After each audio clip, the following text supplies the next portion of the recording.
Welcome sa Durs 2.0. Fresh at nagbabagang happenings ba ang hanap mo? Mga padabarkads man yan o mga trending topics? Pues, sagutan natin yan. Kaya naman isubscribe nyo na ang ating channel para sa mga nagbabagang balita everyday.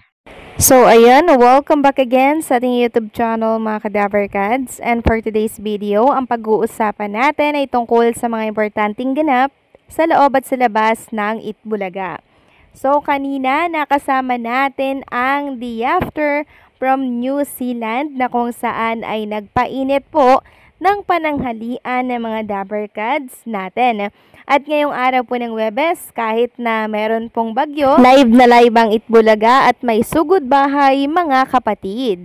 Kanina nga po marami ang natuwa nang makita nila si Maine Mendoza na muling nagbabalik dito po sa Itbulaga. Marami kasing nag-alala sa kanya mga Kadabarkads nang ilang araw siyang hindi nakita sa Itbulaga dahil sa isyong kinakaharap ng kanyang asawa na si Kong Arjo at Taide. Samantalang kanina naman nakasama natin si EJ and Austin sa larangan naman po ito ng sports na kung saan ay guest po dito sa Itbulaga. At merong nagbabalik mga Kadabarkads, walang iba kundi po si Stephen Chasey.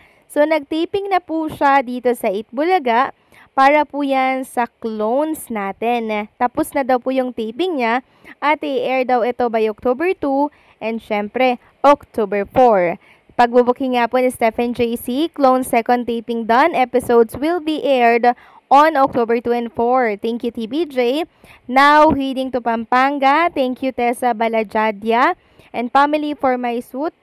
Mandy Renonasa for the hotel room. So, ayan, nakakatuwa dahil ang dami pong sponsors na nagtitiwala dito kay Stephen Chasey. Buhat po nang siya ay makilala dito sa Itbulaga. Samantalang Ramon RJ Jacinto, mga Kadabarkads, meron pong 2 regalo kay Elvis Presley clone or kay Jerome Ibardome. Walang iba kundi po itong mic and syempre yung kanyang golden jacket na susuotin po ni Jerome Ibardome sa kanyang next concert dito po sa RJ Bistro. So nakakatuwa lang mga Kadabarkads dahil talaga naman pong nakipag-meeting na itong si Jerome kay Mr. Ramon RJ Jacinto dito sa office para sa kanyang next concert. Sabi nga dito, Elvis Jerome Ibardome is in the house, ear office today, and RJ gifted him with this matching glittery golden jacket to wear for his next performance at the RJ Bistro and his own microphone set. Watch out for the joint show. Grabe, exciting na naman to mga Kadabarkads. Meron na naman po tayong dapat abangan kay Jerome Ibardome and syempre kay Mr. Ramon Jacinto. At kanina nga inilabas po ni Jerome Ibardome yung ganap kasama po itong si Mr. Ramon RJ Jacinto na kung saan nagpapaturo pong maggitara. Ito pong si Jerome Ibardome. At kung inyong mapapansin mga Kadabarkads, suot-suot na po ni Jerome Ibardome yung regalo po ng isang fan sa kanya na parang jacket. Nakakatuwa lang kasi sinusuot niya po. Maganda po siyang bigyan mga Kadabarkads kasi talagang ginagamit niya. Kaya nga nang makita po ito nung nagbigay sa kanya, natutuwa po siya dahil na-appreciate ni Jerome yung mga small things na pinapagkaloob po nila dito. So, napaka down to earth po nitong si Jerome Ibardome, at hopefully nga po mga Kadabarkads ay mapansin siya ng American music industry na pwedeng mag-acknowledge po sa kanyang husay, 'di ba? Sabi nga dito ng isang netizen, nag-enjoy ako sa pag-react niya kay Jerome Ibardome and hoping daw the American music industry will acknowledge him, aka Elvis Presley of the Philippine clone singer. Tapos may nabasa akong comment dito, sabi, di ako nanonood ng TV, I was watching a new young Elvis Presley American impersonator sa YT. Nagbasa ng comments at may nag-comment na watch Jerome Ibardome and Itbulaga the clone.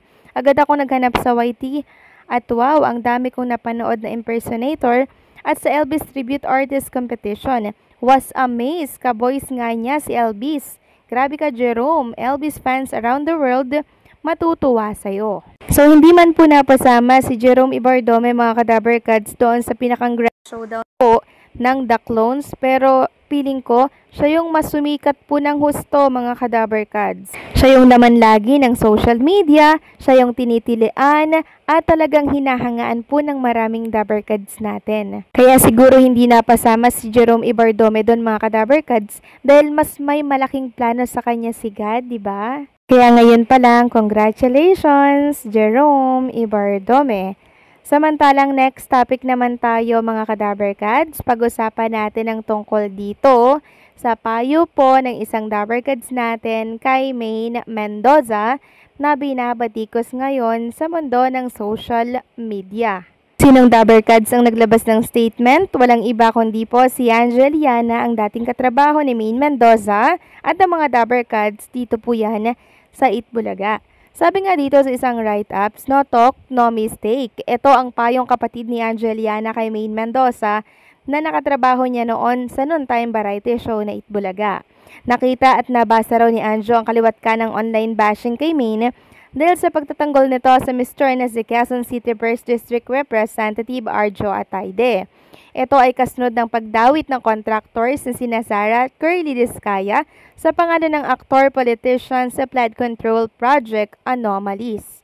No talk, no mistake policy bilang dating katrabaho ni Maine, nag-aalala at umiiral daw ang malasakit ni Anjo kaya may mensahe siyang ipinarating sa TV host actress. Idinaan ni Anjo ang mensahe niya kay Maine sa pamamagitan ng kanyang Anjo and Mr.